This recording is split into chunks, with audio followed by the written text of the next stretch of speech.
Well, that was about the clumsiest race I think I've ever seen, or seen potentially this year as well. It was a little bit like a junior formula race with the amount of mistakes made by drivers, teams, race control, and the stewarding room as well. If you're interested in what my thoughts are, definitely keep watching.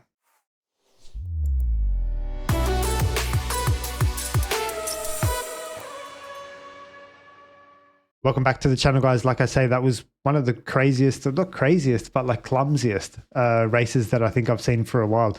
Just want to reel off a few of the mistakes, and I will double click on a few of them, but just to kind of underline and highlight what I'm saying, you've got Hamilton's start infringement, Lando off at turn 4 in the first stint, Alonso rejoining unsafely, Lawson slides into one of the Saubers, Hulkenberg loses it on his own in turn 8, Hamilton speeding in the pit lane, Perez just spins on his own in turn 14, I think it was, or 15. It just kind of looped it. Lando ignores the yellows and keeps full throttle.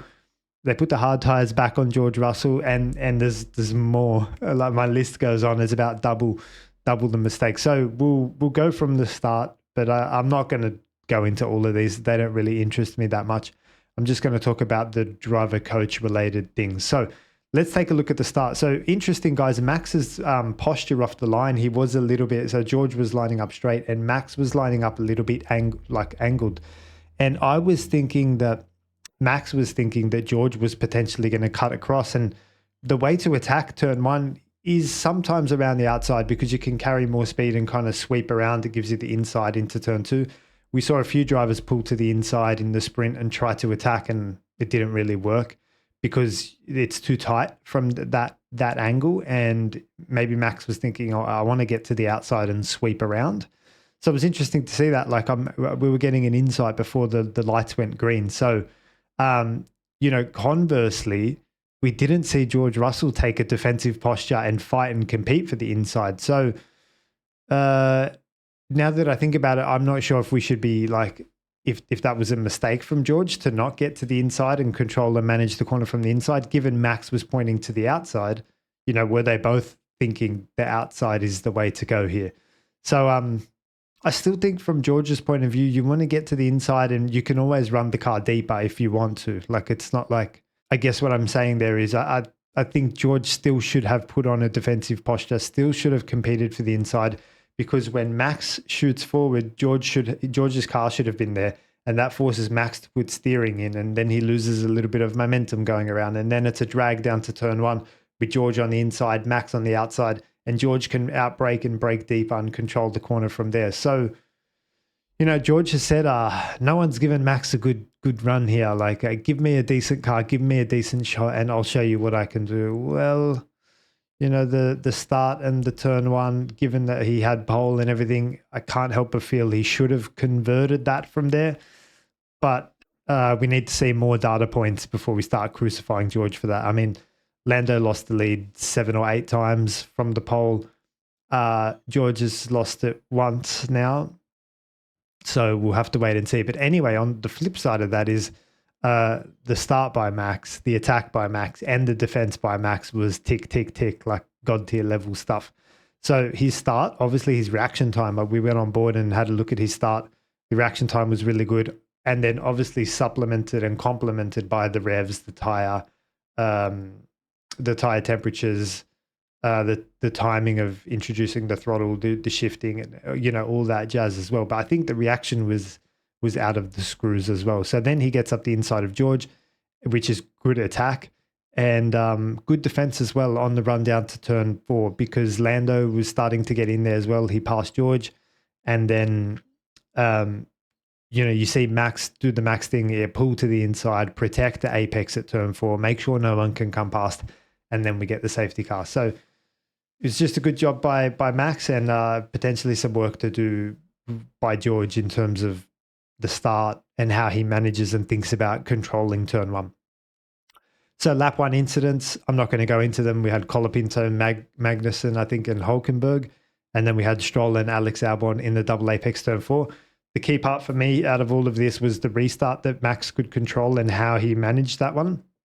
And he was choosing, like I think was the right thing to do, choosing to go before the final corner, aero wash the guy behind you through the final corner, and then proceed to go down the pit straight. So that was that was the play. I think if you'd done anything else, you'd be under attack down into turn one. And we did see that in the second safety car as well.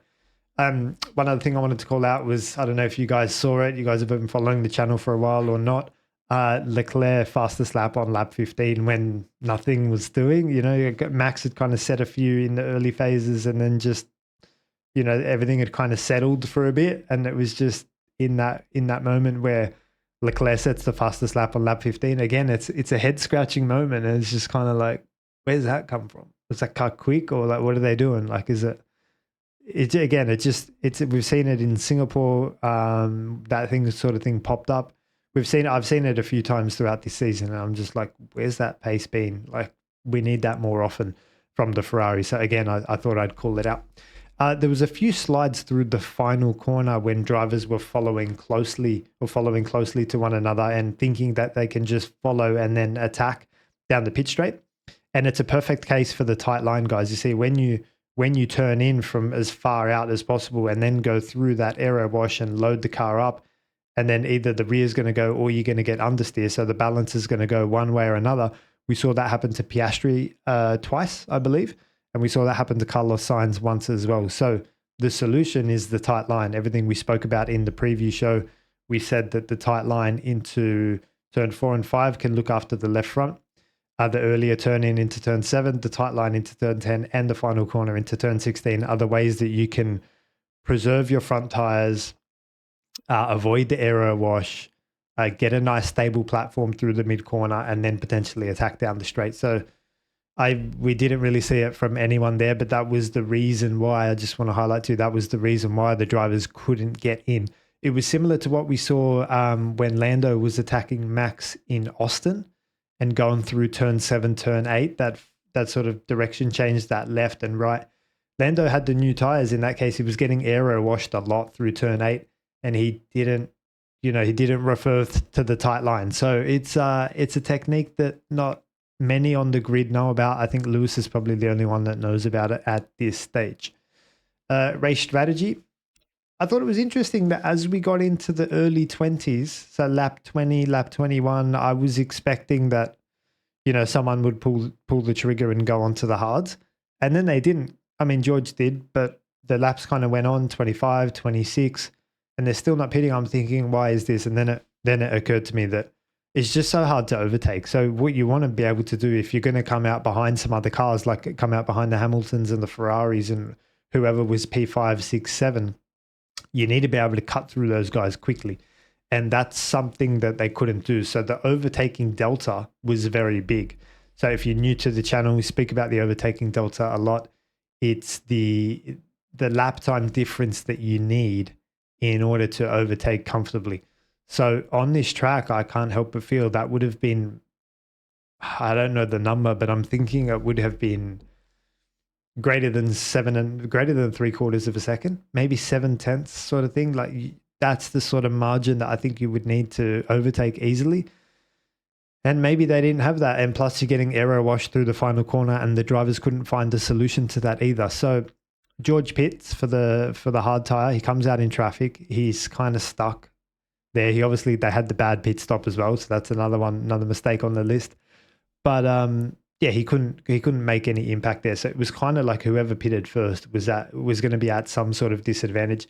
Not to mention the tire didn't switch on and had all sorts of other, warm-up issues. So before you could even get into undercut position, it needs a warm-up. So the overcut was the play, is basically what I was saying. So that's why that they just stayed out. Now, I guess George is 100% right. When that second safety car came out, why didn't they put them back on the mediums after they saw how garbage that hard tire was? I'm not sure. But then again, the communication wasn't there maybe between Mercedes and George to say like what tire we were going to fit. It was assumed that it was going to be a hard, I guess.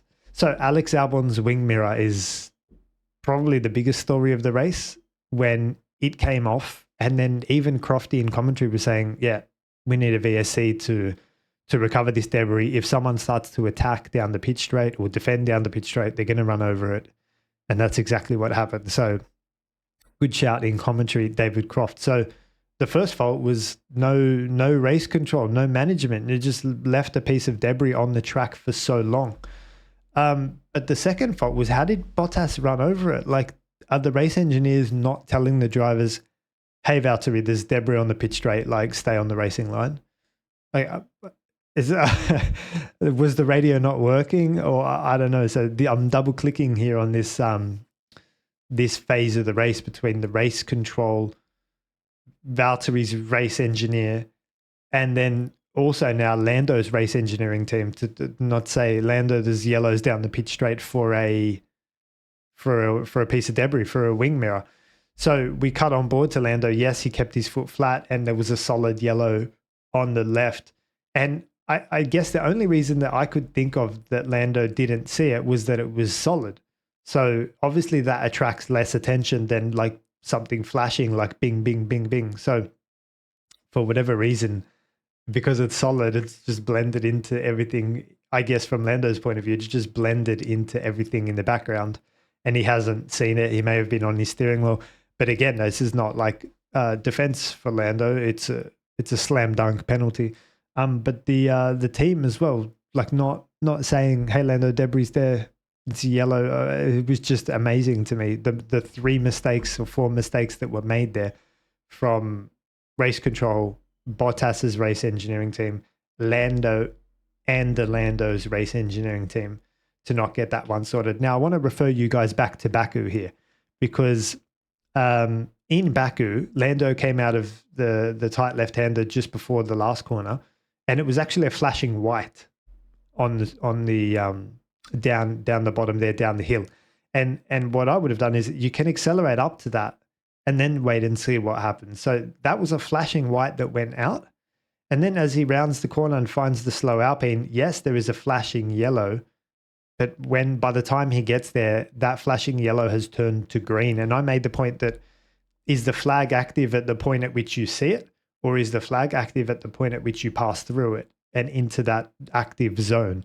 So he didn't actually run through a yellow flag down there. So it was interesting to hear him say, yeah, I got yellows, I needed to lift, in that ambiguous situation. And then when Lando's presented with a solid yellow, which is clear as day, he goes flat through it, which is very clumsy. So I spoke on the channel yesterday after the qualifying sprint race and said, Lando's come out and said he's got the minerals that he needs to fight for a world championship, and he's learnt a lot this year and he's done a near perfect job. And then we see this. Yeah, I mean, I'll leave it there because it's clear as day. Like, he doesn't have the minerals. Like, until you walk into the paddock with your head down and just not laughing, not smiling, that you're here to work and you're here to do a good job and you're going to dot your I's and cross your T's, that's when we will know that you're ready for a championship. It's kind of not the other way around. You don't make a few mistakes and then say you've learned something and then you're ready to fight for a championship. It's like, you do the mistakes, you learn from them, you demonstrate you've learned from them, and then you're ready to fight for a championship. So there's an extra step that's missing there for Lando Norris. So then the boys get punctures. Hamilton gets a puncture, Carlos gets a puncture, and this is where the race management, again, the race control for the second restart, Max messed it up because the lights didn't go out on the safety car. So Max is thinking that the safety car is still going to go out another lap. But again, I'm asking, is GP not on the radio to Max saying, hey, it's in this lap? I'm not sure. But I guess Max is trusting the lights more than he was trusting the information that he was getting, or he was trusting the lights more than the lack of information he was getting. He was definitely watching the lights. And that meant that, I don't know, I guess he saw it pull in. I think it was a mistake from Max at this point. He's messed up the second restart because I guess at one point he's seen the safety car come in and it's caught him by surprise. He was not prepared for a restart, I guess is what I'm saying. So he didn't attack the final corner like he should have and error wash the guy behind. He drives kind of slowly through the final corner and then accelerates out. But Lando accelerates at the same time Max accelerates. So he's on borrowed time down the pitch straight and has to do some defensive work. And does a good job of it, pulls to the inside, makes everyone go around the outside, the usual Max stuff, control the inside, control the corner, and manage to save that situation. So then we get the stop and go penalty for Lando Norris for keeping it flat down the yellow. And I think it's a well-deserved penalty, but obviously a harsh one. I mean, from the range of penalties that the stewards can give, there's 5-second penalty, 10-second penalty, and then I guess 10-second stop and go penalty, which is worth about 35 seconds worth of race time by the time you drive through the pit lane and do the 10-second stop go. So it was pretty harsh. So I think anyone that says there's British bias going on in the stewards room, I think you can just put it mostly down to stupidity. And what I'm referring to here is the qualifying penalty that Max got yesterday. And I feel like from George's point of view, that was a bit of a dive in the box, if you know what I mean. Like he was kind of milking a penalty. So I think that was the wrong call to give Max a penalty. Like he's done nothing wrong. And then now to give Lando this massive penalty, like I get it, he deserves a penalty, but I thought it was a little bit harsh. Well, very harsh. But then it is what it is, you know. So I mean, the thing is, the stewards have options, and even with the qualifying penalty that Max got, they could have given him a 3 place, but they chose to give him a 1 place. So, and then in this situation, they could have given Lando 5 seconds or 10 seconds. They gave him a 10-second stop and go. So I guess when you've got options for which the stewards can play with, you're going to get variations. And then when you've got different stewards all the time every weekend, they're going to have different range for what is harsh and what is fair. So there's 2 inconsistencies there, that the rule book's fairly open, and then you've got different stewards interpreting that rule book and dishing out the penalties. So I thought it was a harsh penalty, but obviously one that was well deserved. We need to talk about Max's tyre wear in the first stint, which was surprisingly better than it was in the sprint race. So obviously they've made some changes overnight. Well, I mean, going into the qualifying session post the sprint race, that meant that Max could fight for pole and have better tyre life. So that's the first thing. Now the gap went up to 2 seconds in the first stint, and then it kind of started coming back to 1.8, 1.6. I think it got as low as 1.3 at one point. So I was looking for this. I was looking for Lando to exploit this weakness, but he obviously didn't. Now, Lando drives in a similar way to Max. He's obviously edge to edge. He's putting a lot of steering in and sweeping through these fast, long corners, and therefore being exposed to aero wash and not doing his own tires any favors as well. The way to take advantage of this is, of course, to drive the tight line, drive slightly inside, put less load through the front tires, and then lap on lap on lap. You know, at the end, the swing. You know, you should see a swing in performance where you're no longer in aero wash or not as affected by aero wash because your front tires are so much better than the car in front that you can now start to attack and follow and get the DRS open and all that sort of thing. So I feel like Max managed it well, but Lando didn't exploit that weakness. I'm not even sure if he knows it's a weakness at this point. So it's interesting because in the video yesterday when I said, when I was talking about Max's tyre wear issues and what I said, I was reflecting on that and thinking, well, how come I know this, but the guys in the sport don't know it? And it's because they're in the sport. Like sometimes it's easier for us on the outside to have all of the information, all of the data, more time, luxury to investigate situations, and then, you know, be able to predict, like I predicted, that Max would struggle with tyre life.